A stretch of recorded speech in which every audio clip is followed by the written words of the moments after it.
sejahtera, Om Swastiastu, Namo Buddhaya, saya Amalia. Saya akan menjelaskan kepada kalian materi yang saya pelajari dari modul Dasar-Dasar Public Relations chapter 1 sampai dengan 6 oleh Bapak Julian Vika Irianda, ESOS MIKOM.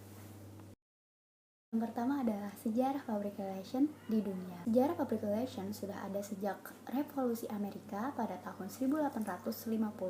Dan yang kedua adalah sejarah public relation di Indonesia. Sejarah perkembangan PR dimulai pada abad 15 tapi baru berkembang pada abad 19 atau awal 20. Pada saat itu kita mengumumkan kemerdekaan Indonesia yang merupakan salah satu praktek PR. Selanjutnya adalah konsep tradisional dan konsep modern dalam public relations. Konsep tradisional adalah suatu bisnis yang sifatnya tertutup, di mana waktu perusahaan dapat masalah yang menimpanya dan itu negatif, maka perusahaan akan menutup isu itu pada masyarakat. Konsep modern adalah bisnis yang sifatnya terbuka. Jadi masyarakat akan tahu di mana kebijakan suatu perusahaan. Humas adalah lembaga dari pemerintah atau swasta yang melakukan kegiatan mencari dukungan masyarakat, yang dimana Humas ini melakukan praktik mengelola penyebaran informasi antara individu ataupun organisasi dan masyarakat. Tujuan Humas terdapat 3 aspek.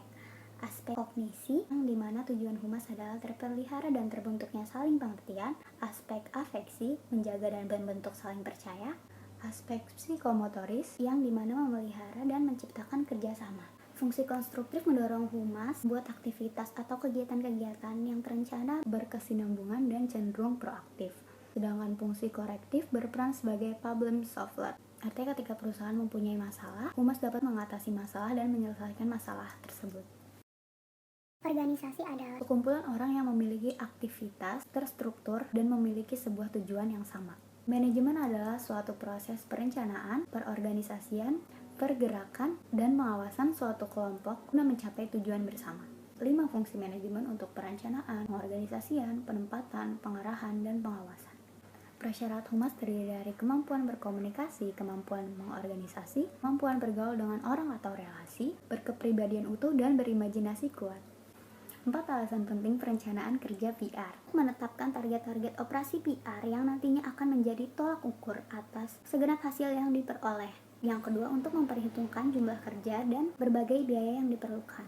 Yang ketiga, untuk menyusun skala prioritas guna menentukan jumlah program dan waktu yang diperlukan untuk melaksanakan segenap program PR yang telah diprioritaskan. Yang keempat, untuk menentukan kemungkinan pencapaian tujuan-tujuan tertentu sesuai dengan ketersediaan. Selanjutnya adalah aktivitas Humas. Aktivitas Humas adalah komunikasi 2 arah dengan publik yang bertujuan untuk menumbuhkan saling percaya, saling pengertian, dan saling membantu atau kerjasama.